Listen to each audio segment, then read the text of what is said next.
Okay, recording is on, and it is February 22nd. What's the date? Today's Monday. Oh yeah, Monday.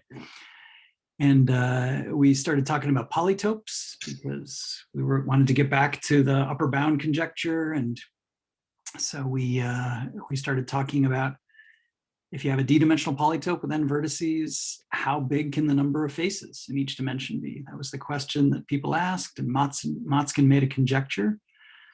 And what we realized is that it's not just simplices that can have, this obvious upper bound, reach the obvious upper bound on the number of k-dimensional faces, at least in low dimensions. If you're a d-dimensional polytope, you can have n choose k minus 1 faces. The obvious upper bound can be achieved up to the halfway point. It is possible up to dimension d over 2 that you can be k neighborly for k less than or equal to d over 2. So one neighborly polytopes are just ones where all the vertices are on the boundary. Okay, that's the way we usually think of them, as not having internal vertices. But then two neighborliness, we're really not used to picturing two neighborly polytopes because you have to go up to 4 dimensions to be able to see them. And what we're proving is that these cyclic polytopes, these things that Motzkin thought of as a candidate for his upper bound conjecture, they have this property. They're d over 2 floor neighborly when they're d-dimensional.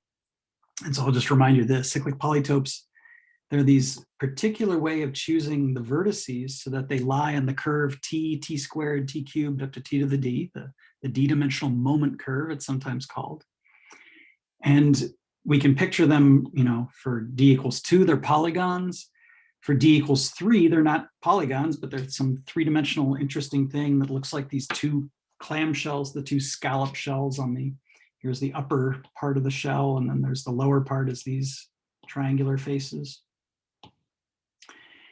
And then they're a little bit hard for us to picture in higher dimensions. So this was my fake picture of the 4-dimensional cyclic polytope with 6 vertices. But I do know, once we prove this proposition, that it's two neighborly. So every pair of vertices is a boundary edge, makes a boundary face, an edge on the boundary of the thing. It's a little bit crazy. Anyway, so that's where we were at. We were proving this, so that once we've proven it, we'll understand why Motzkin thought these were a candidate for achieving these upper bounds. Questions before we return to where we were? We had a whole bunch of remarks. I'll skip over the remarks. And it was not just that we were checking that the cyclic polytopes were d over 2 neighborly, but we also wanted to check that they were simplicial, that all of their boundary faces are simplices. And that comes down to checking that all the boundary facets, the maximal faces, are simplices, because inside of a simplex, every subface is also a simplex.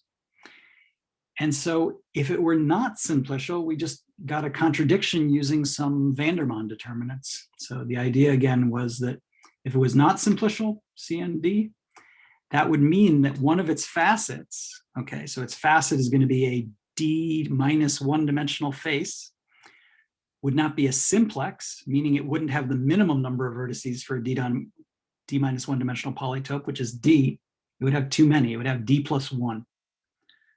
So if it were not simplicial, we would find a facet spanned by d plus 1 points on the moment curve, which means that they could be picked off by a hyperplane. They would lie on some affine facet hyperplane. I wrote down the equation for that facet hyperplane with a constant, which is like the right-hand side in an equation for an affine hyperplane, and then these coefficients times the variables. And we just saw that if that were the case, if these points all satisfy this equation, we could rephrase it as some matrix system that looks like this. And actually, you might notice I got rid of the transpose. I fixed my notes after we have lecture. So now it's this row dotted with this column gives us 0. That's saying that x of t1 lies on this hyperplane. The next row dotted with this column gives us 0, says x of t2 lies on that hyperplane, and so on. And the point was, this square matrix that's governing this linear system is a Vandermonde matrix for these real numbers that are all distinct, t1, t2, where you just write down these powers of the TIs in the rows. So we know it has a non-zero determinant, which is the product of the differences of the TIs. So it's an invertible matrix. That can't happen. And we're going to need the van der Waals again. So that's why I'm reminding you about it. Okay, questions about what had happened so far. We check that they are actually simplicial so far.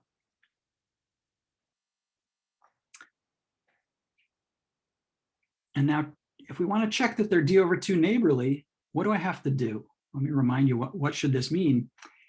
If I take any subset of those indices on the TIs, I1, I2, IK, such that k is less than or equal to d over 2, such that 2k is less than or equal to d, I need to show you that those x sub TIs, those points on the moment curve, actually lie on a facet hyperplane.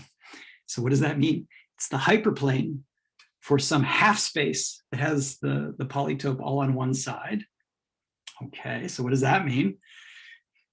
What it means is I have to find an affine function.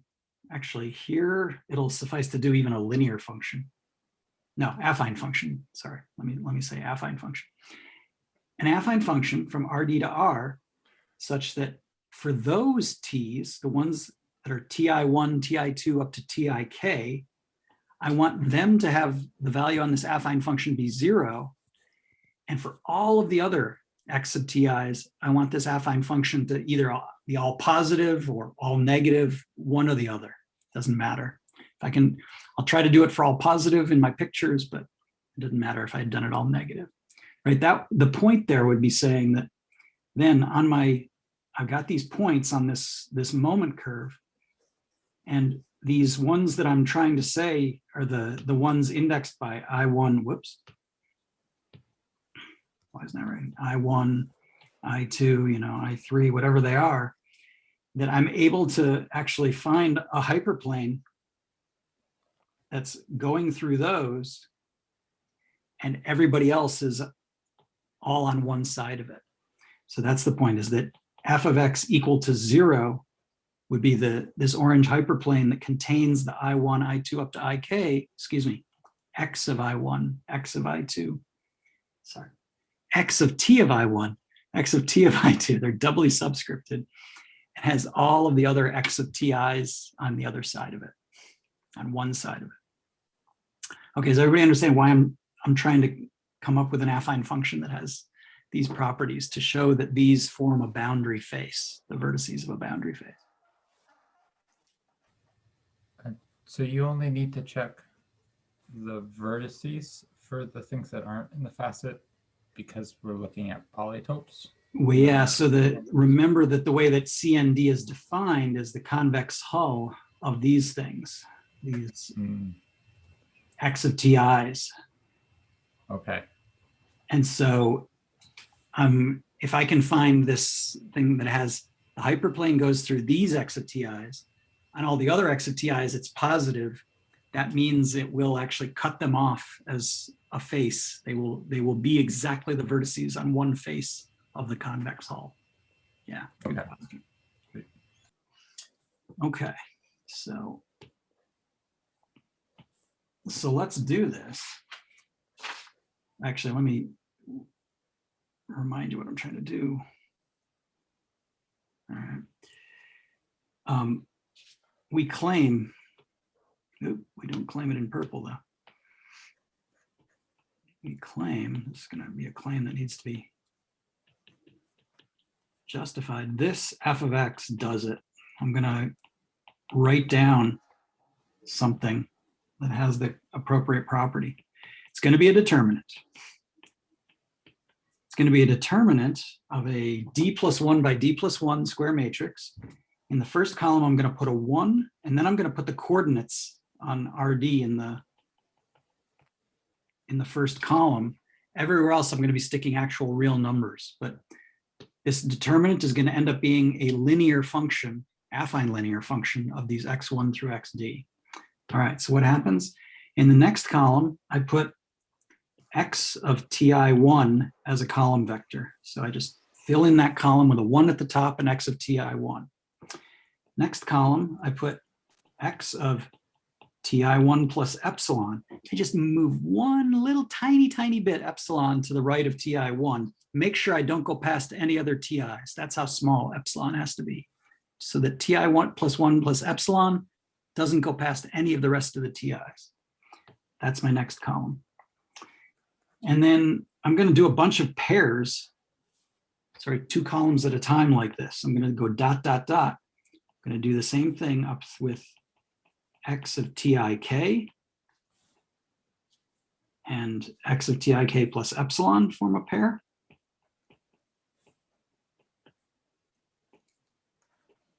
So there's k of these pairs.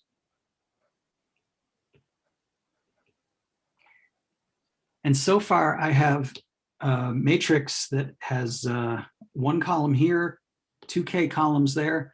I now want to fill it out with d minus 2k more columns. And they're going to be, again, 1 and x of t somethings. They're just going to be far to the right where the t's are large enough so that they go past all the ti's. So I'm going to go more columns. Next one over here is going to be, let me actually introduce some separation in here. There's a separation here, a separation here.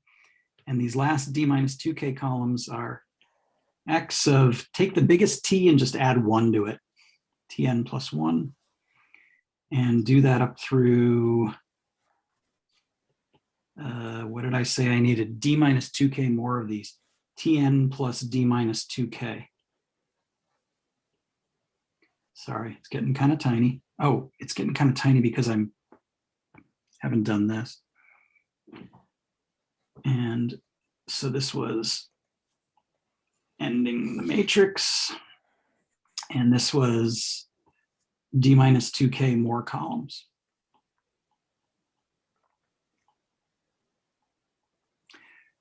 Okay, so what the heck did I do? This seems a little bit strange. Let me draw you on the real line where these columns were looking like. So we had our t's, you know, the t1, t2. Somewhere along the line, I started having some ti1, maybe my ti2, maybe in between. Let me make these other t's. There might have been some more other t's in between, who knows? More t's. There's the tik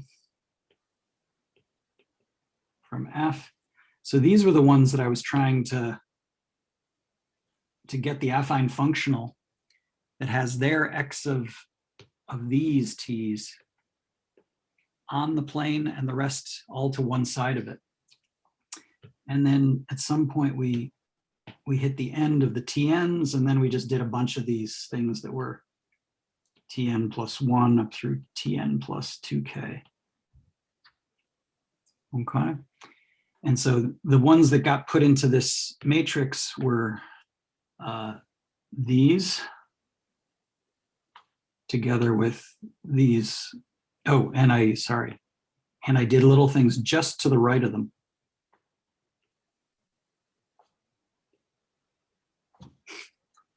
So the red stuff here, these 2K pairs and these, they're the ones where I stuck in those X of TIs into the columns of this matrix. Seems like a crazy thing to do, but I claim this f of x is going to have the right properties. And so let me try to convince you of this. So is it possible that TIK is TN, and in that case it's fine because you're just going to the right?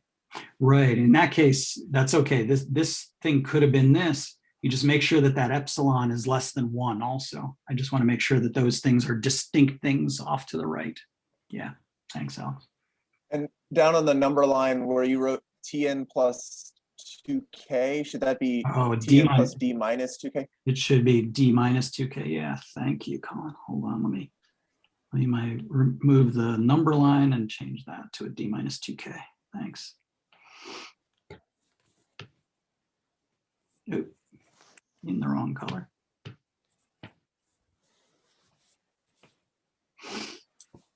Okay, so what is going on with this f? I think we need to have it in front of us to start to reason about it. So a few things about it. First of all, it is linear in the x1 through xd variables. Note, or affine linear.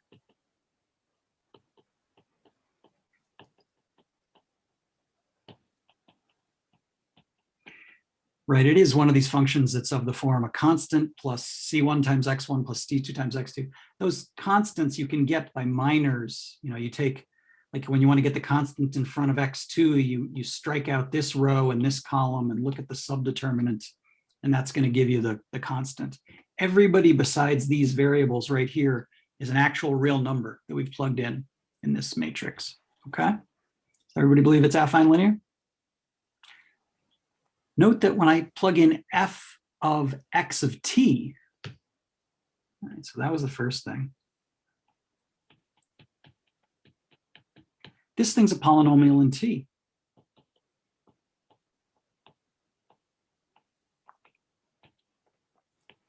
And actually, we can see what degree it is. What happens when I plug in x of t? Remember, x of t is t squared, t cubed up to t to the d. So this would become a t squared, t cubed up through t to the d. And that's the highest power of t that occurs, is the t to the d right there. And it really does occur with a non-zero coefficient, because this minor, the one that you would get when you strike out this column and that row, is a Vandermonde again. So I need that. This is genuinely a polynomial in t whose degree is exactly d.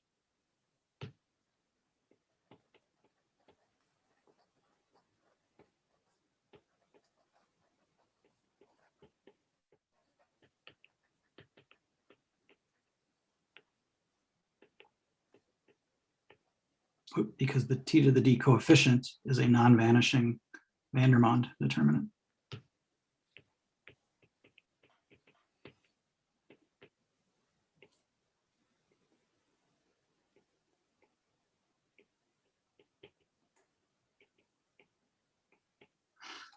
And there's a question in the chat, and it is, it's exercise to show that no point is a convex combination of the others. I'm confused. That's an old question, Vic. Oh, I'm sorry. But also, I didn't even understand the old question. Sam, can you explain more? Sorry, I was just adding, I think I was trying to explain, maybe Ethan had a question before about sort of checking on the vertices. Something implicit is that all of these are vertices that you're taking the convex hull of, which I guess is probably not too hard to show, but it could theoretically be that some of them are in the convex hull of the other ones, right? Right, but notice this thing that we're doing right now shows that when k is less than or equal to d over 2, in fact, I found an affine functional that had that one, so k equals 1 is a possibility for that one vertex. And we're going to show that x of t1 or ti1 really has this functional that's 0 on it, strictly positive on everyone else. So that is part of this. Okay, yeah, that's a good answer. Part of the neighborliness. And in fact, one neighborliness is exactly this question, is really, are these things that you were claiming were vertices, are they really all on the boundary? Are they not convex combinations? So yeah, we do have to worry about it. It's a good question. Okay. So it's a polynomial in t of degree exactly d. And so it's got at most, how do you say, yeah, it's got at most d plus 1, sorry, it's got at most d roots. And we've actually given you d of them, namely these red points that we circled all give us roots that were, sorry, these red points. So these two, these two, these two, and then those d minus 2k have already been exhibited as roots. And why is it they've been exhibited as roots? They are due to repeated columns in the matrix, right? If I take any of these values, ti1 plus epsilon up through tik plus tik plus epsilon, or any of those values of t, and I stick in that x of t, I will have repeated a column in the matrix, so the determinant vanishes.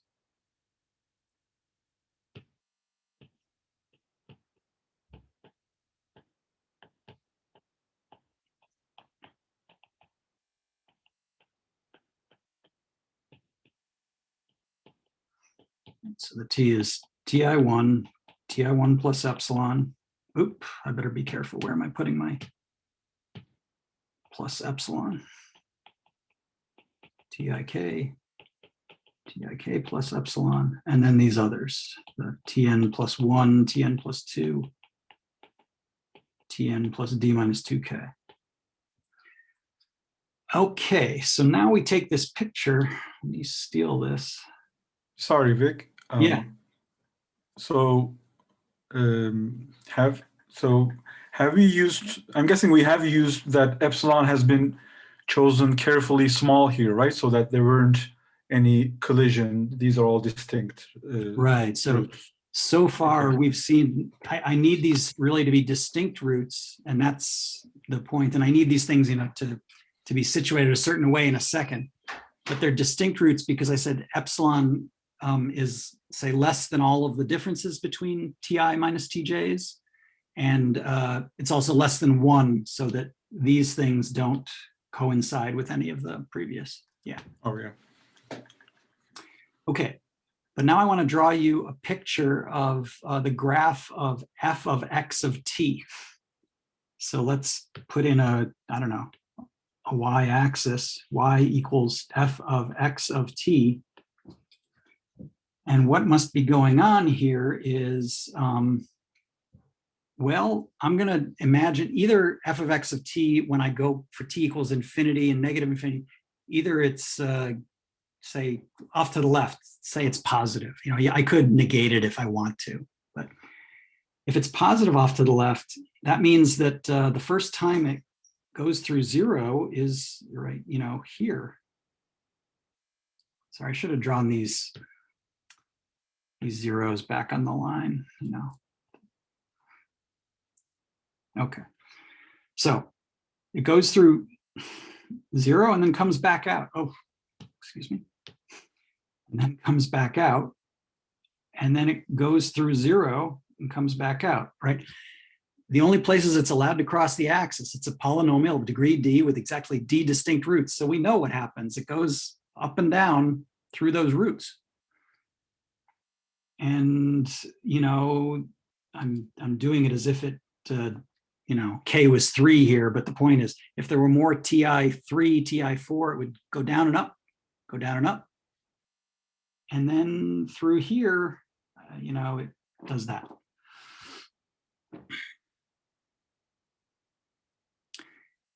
And so what's the point is that all these other t's that were not on my list, that's a tn, I should have put a little, they all have the same sign. It's always plus the way I've written it. So i.e. f of x ti is actually positive for I that are not in this list from the face that we were trying to show was a face. Everybody see how that worked? Because we exhausted the zeros of the roots. Excuse me, the zeros of this polynomial. Questions about that? So, yeah, go ahead, Colin. So you said earlier that we need this Vandermonde trick to say that it has degree exactly d. Yeah. But it seems like that is going to follow from the fact that it has these d roots. But maybe we need that just to say that it's not the 0 polynomial? Ding, ding. Okay.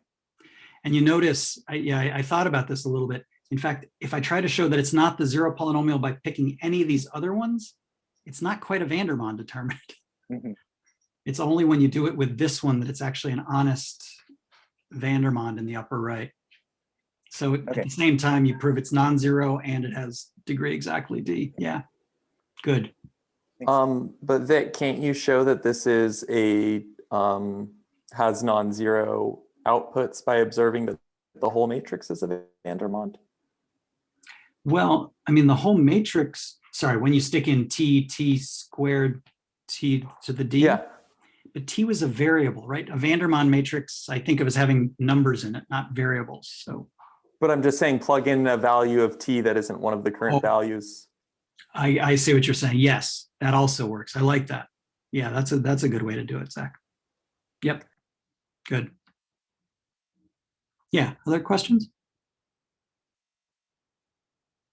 Okay, so that's actually it.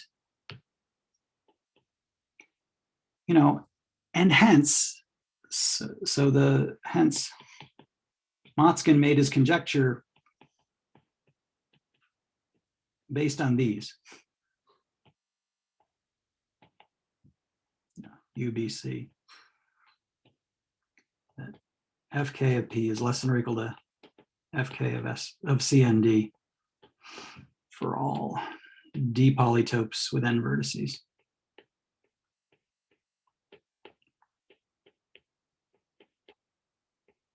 Right, he was aware that you could reduce to the simplicial case. That was obvious to him from the perturbations, right? Even if you didn't do the perturbations exactly the way we did it. And it was also, he knew that you can't be more than d over 2 neighborly. So he knew that the cyclic polytopes were as neighborly as you could get in dimension d. And he also actually thought that they had the same facial structure for every d over 2 neighborly polytope. He didn't even realize that there were other choices, but these are a perfectly good canonical choice of a d over 2 neighborly polytope. And so, you know, we continue onward in trying to understand his conjecture by, first of all, computing what's the H vector of the cyclic polytope. So that's our next step, is to compute its H vector. Any questions? Oh yeah, and let me remind you that that argument I just did with this polynomials and the roots, for those of you who want to try exercise 5, which is Gale's evenness criterion. So a few years later, Gale published what exactly are the faces, which vertices lie on the boundary of the cyclic polytope. He did an analysis very, very similar to this that gives you the criterion. It tells you exactly which subsets of the T is index of face. And it's nice, but we don't need it for this class. Exercise 5. Okay. All right, so corollary, let's just do this here.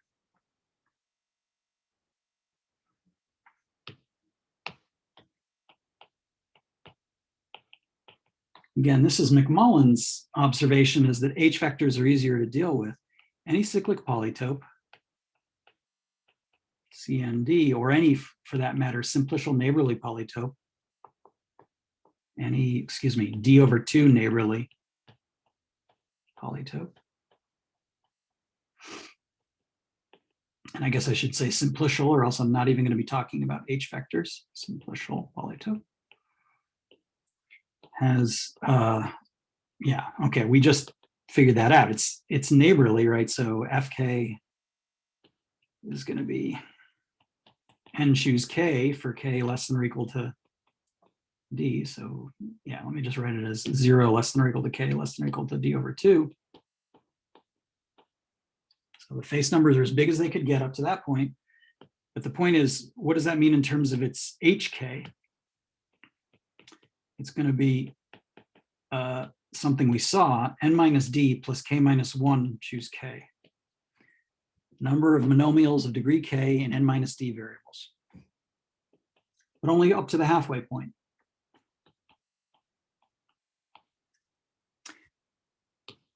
And later, I mean, we got to do this sort of next in the agenda after this, is we have to show that when you're a simplicial polytope, the hk is equal to the hd minus k. So you just read these numbers backwards. This already determines the whole H vector because of these Dane-Somerville equations that say the H vector is symmetric. We haven't proven that yet, but we'll get there. Okay, everybody good? So let's check this.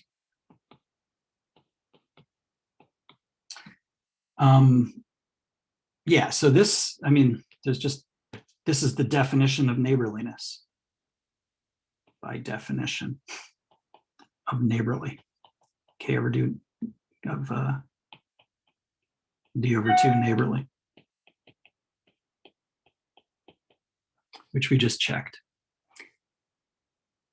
And so what I want to do is now use this trick that I mentioned when we do the F vector to H vector transformation. We saw that, in fact, you can pad an F vector to something too long and compute the associated H vector that's also too long, but then just truncate to the initial part. Let me remind you how this goes. We saw that when we have two sequences that are related, an F sequence, there might be infinite, an H sequence, there might be infinite. Okay, so F is F -1, F0, F1. I don't even care if it ever finishes. It might go off infinitely. And an H that's H0, H1, H2. Again, could be very, very long. I don't care. Related by this transformation between power series. Yeah, so what is it? It says you put the F's going from 0 to infinity, Fk minus 1, stick that in front of a t over 1 minus t to the k.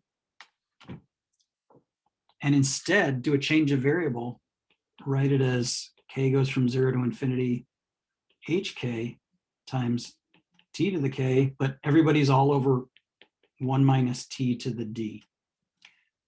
So that d is very important. We fix the d at the beginning. Let me emphasize this. This is very crucial. We're always talking about d equals 3. No, but the point is, it's just some number d that you fix at the beginning of the discussion.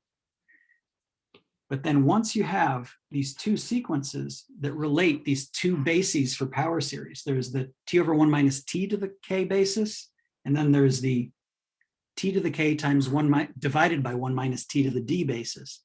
You're doing the change of basis between these. It's given by our formulas for the H to F vector transformation with that fixed value of d. So then they have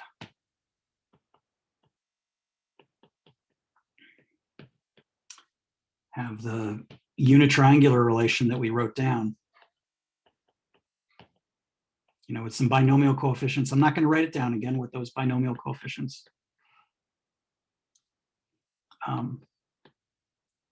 For H of delta, F of delta, a d minus 1 dimensional simplicial complex.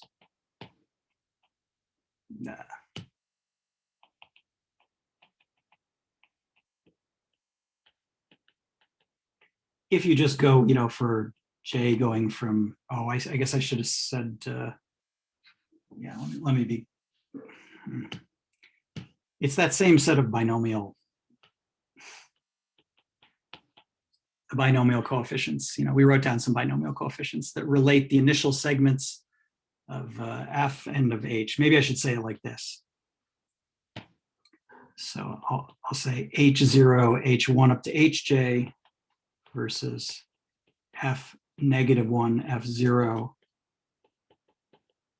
up to Fj minus 1. Their initial segments will be related by those binomial coefficient unitriangular relations for all j.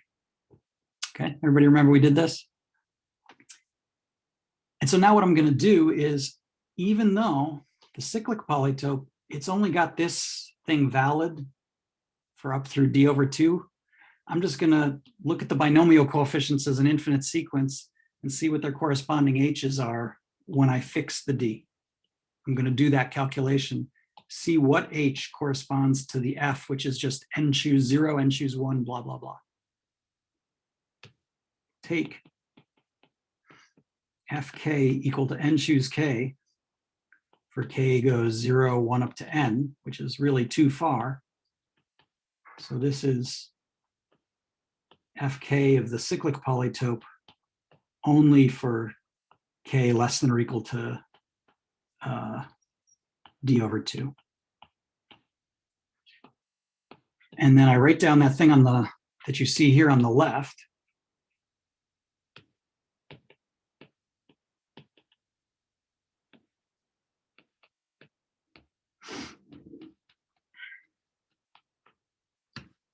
Okay. And it's really just a sum k goes from 0 to n, and n choose k, and this is binomial theorem. This is 1 plus t over 1 minus t raised to the n. This is equal to 1 minus t plus t over 1 minus t. So this is 1 over 1 minus t to the n. Okay. And that is equal to, let's see, 1 over 1 minus t to the d. Remember, the d was fixed. I have no choice about what d to use. You gave me the d at the beginning. It was 3. Right? And then I'm left with 1 over 1 minus t to the n minus d. And that is 1 over 1 minus t to the d, 1 minus t to the negative n minus d. This is 1 over 1 minus t to the d. And we've done this calculation before. This is going to be, sum k goes from 0 to infinity of, what is it? Minus t to the k minus n minus d choose k. But this turns out to be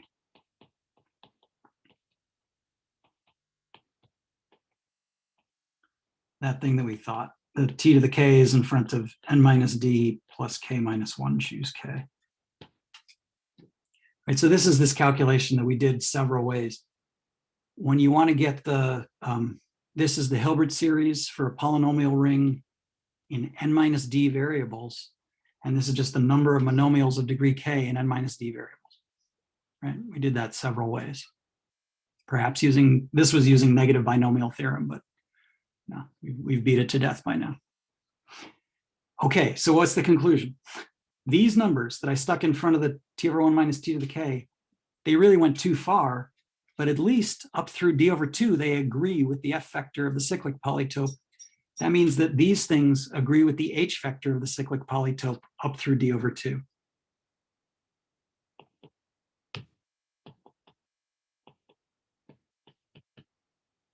Let's see this.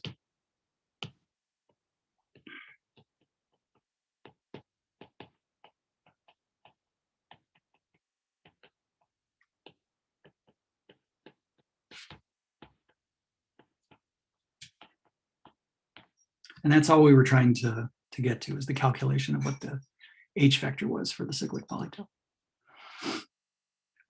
Everybody okay with this? There was some mild trickiness going on here with the extending the f's too far, but that's okay. Questions?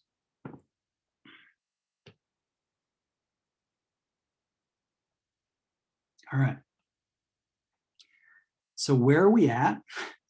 I should check to see. I'm going to check if in our overview, do we have the mini overview anywhere around here? Yes, we do. Look at that. Steal this.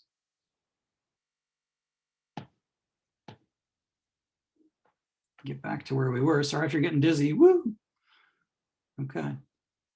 So,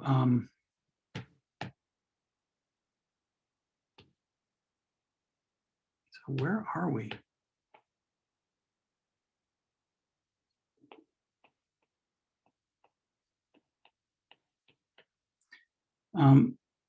We at least have dealt with this.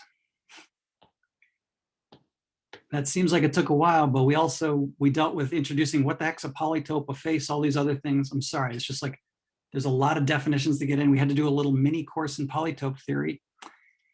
And these two things are next. And we got to do more of a mini course in polytope theory, right? We have to continue our mini course, right? So we should relish this. This is our opportunity. Polytopes are fun. We're going to do some more fun aspects of polytopes. In particular, the shelling argument, what I'm going to use to do the shelling of the boundary of a simplicial polytope is I'm actually going to take its polar dual polytope. I talked about these in the overview really quickly. Well, now we got to go back and talk about polars of polytopes. I'm going to take its polar dual polytope and I am going to dunk its vertices. I'm going to use a linear functional and order the vertices by a linear functional. That will give me a shelling order back on the faces of my original polytope. Okay, that's where the shelling is going to come from. And the particular way that that shelling is going to go, I could have done it backwards. I could have dunked it in the opposite direction, and that's going to give us this. So somehow both of these things come from us understanding something about how you shell polytopes, their boundary complexes, and it involves polar duality. So we're ready to get back to learning more about polytopes? Questions?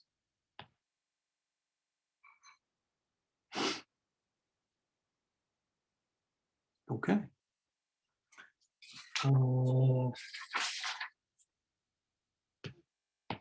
And guess what? We're even going to sneak in some more stuff that we're going to need later too. Fans, normal fans, phase fans, and polar duals. So they all kind of go together. They make sense to talk about them at once. Normal fans, phase fans, and polar duals of polytopes.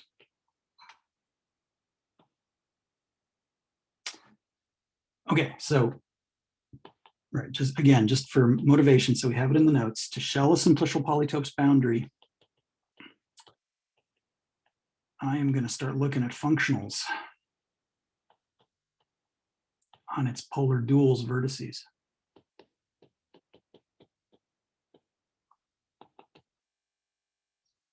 We'll order its facets by a linear functional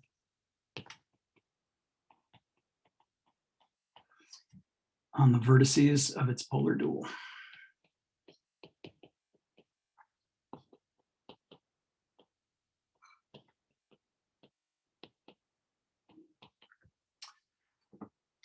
So I got to start talking about where do functionals maximize. And this is the point of view on faces, how you define faces of polytopes that Sam was alluding to. Suppose I'm given a polytope. Remember, that's a bounded polyhedron. So it's the convex hull of its vertices, bounded polytope P and RD, and a boundary face, a proper boundary face, let's say.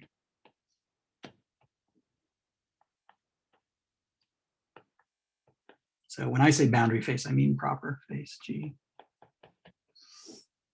I'm going to talk about this, what's the normal cone at P, at G of P. So N sub P of the face G. I'm going to call this the closed normal cone of of P at G. The prepositions are terrible here. Of P at G. Okay, what is this? It's going to be a bunch of linear functionals. So they actually live in the dual space, R to the D star, such that they achieve their maximum among all the points of P. They achieve it exactly at all of the points on that face G. Sorry. When you look at the functional and all the points of P, their maximum is achieved at the points of this face G. Yes, so linear functionals. F in, not an RD, but an RDD star, that's the dual space, such that F achieves its maximum value on P at all of the points of G.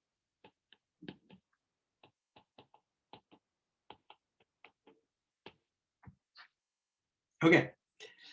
And that I would call the closed normal cone. What would I mean by the open normal cone? I probably won't use this that much for the near future, but the open normal cone, relatively open actually, relatively open normal cone. It just means the same thing, except it's not just that I want them to achieve their maximum value at the face G. I don't want them to achieve at any bigger faces, any points on a larger face. So same, except not achieved on any points F in F, you know.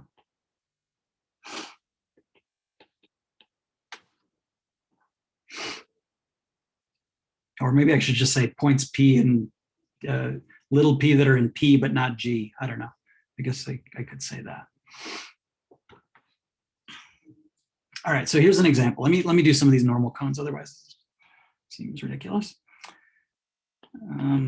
Let me draw a polytope carefully with some coordinates, because things start to depend a bit on how we coordinatize stuff. Let me draw it in R2. Here's the axes in R2. So here's the X1 axis, here's the X2 axis. And here's the vector E1. And actually, I'm going to make negative E2. Yeah, what's 1, 1 is going to be a vertex. Maybe I'll start putting some tick marks on my plane. Who are going to be the vertices here? I'm going to have negative E1 as a vertex. Negative E2 is a vertex. Let's see. That thing's a vertex. This thing's a vertex. This is a vertex. That's a vertex. Okay, so let me coordinatize. 1, 1, 1, negative 1. That is 0, negative 1. Stop me if I get a coordinate wrong. Minus 1, 1, and this is 0, minus 1. So I think I've coordinatized all the vertices the way they should look to you. I And think the last one you got backwards should be minus 1, 0. minus 1, 0. Yep. Thank you. Indeed. Good. Okay, so that's my P right there, is that polytope. And let me pick some faces G to do. I don't know. Let's do this edge maybe. Oh, that's not a good color. Let's pick a better color. Maybe that edge will be a G1. Maybe this edge is a G2. Maybe this vertex is actually I don't know, a V is a face. And let's do the normal cones at each of those faces in this polytope P. But first of all, where am I drawing them? Maybe it was disturbing you that I started talking about the dual space R2 star. But of course, you can always pick a dual basis, right? And that's what you probably want to do. We're going to have to get used to this all the time. Of the polytope lives in a certain Euclidean space. There's some other object, whether it's the normal fan or the polar dual polytope, naturally wants to live in the space of linear functionals, which we can still identify with a Euclidean space of the same dimension, but we have to pick a dual basis. Like this thing really should have, some kind of X1 star, X2 star. Man, am I going to call them? Yeah, I don't know. I may go back and forth about what I call my dual functionals. Maybe I should call them F1 and F2, where Fi pairs with Ei as Ej with as delta Ij. I hope this isn't going to confuse you too much. If this bothers you too much when I pass between RD star and RD, think of one as like row vectors, one of them's column vectors, and I know how to pair them and take a dot product. Okay. Or if you like to think about them as functionals, the way I've been writing them is, C1 x1 plus C2 x2 plus Cn xn. They're going to be like linear functionals with no constant, no C0 on them. They're actually linear, not affine linear. And if you don't like the functionals thing, just think it's the C1, C2 up to Cn thought of as a row vector rather than a column vector. Okay, I hope I didn't confuse you too much by that, but if I did, talk to me in office hours sometime. We can discuss it. So what's the normal cones to these various things? Well, it's not too hard to figure it out for these two-dimensional polytopes when you've got a decent picture of them. When I want to get the normal cone to a facet like G1, I actually just take the normal vector, right? Thinking again as the vector that you took the dot product with is the functional over here. And you're going to have that forms, that ray is actually NP of G1 is that ray. Okay. It's a cone, but it's a ray. It's a one-dimensional cones are called rays. Okay. And then similarly, this one, the face G2, that edge, it's a facet. So it has a normal vector. And that one is the ray here. Its normal cone is that ray. And then this vertex is actually all these things that are in between. Yeah. This closed cone that contains both of the rays, this is normal cone of P at that vertex V, right? And so what am I saying here? I'm saying that if you take functionals that increase in this direction. So over in the functional world, I take functionals whose direction of increase is like that. They will maximize at this vertex. Of course, they also maximize at anybody on that edge, but they do maximize at that vertex, and they're the farthest one over. On the other hand, functionals that point this way, they will also maximize at this vertex. And in fact, any combination of those two, like here, that will also maximize at that vertex. But on the other hand, if you really want to maximize at every point of G1, you really have to rely on this ray in order to do that. Is everybody okay? And if I put in the rest of the faces, so now I'm actually going to draw in, who are some of the other normal vectors? I got this and this and this. So those are actually going to be other rays that are normal cones to faces in this polytope. And when you look at the other vertices in that polygon that's over on the left, P, then these two-dimensional cones are going to be their normal cones. Everybody okay? All right. And we'll do more interesting examples, some pictures in 3 dimensions, but where are we headed? So what was the name of this section that we'll continue with? Those cones fit together to form a fan. You see how they fan out? They kind of like a fan. We put together a bunch of cones, fit together, intersecting along subcones. That's a fan. This is the normal fan of P. We're going to define normal fans. There's another kind of fan that's called the face fan of P that lives back in RD, not in RD star. You see, the normal fan lives in RD star.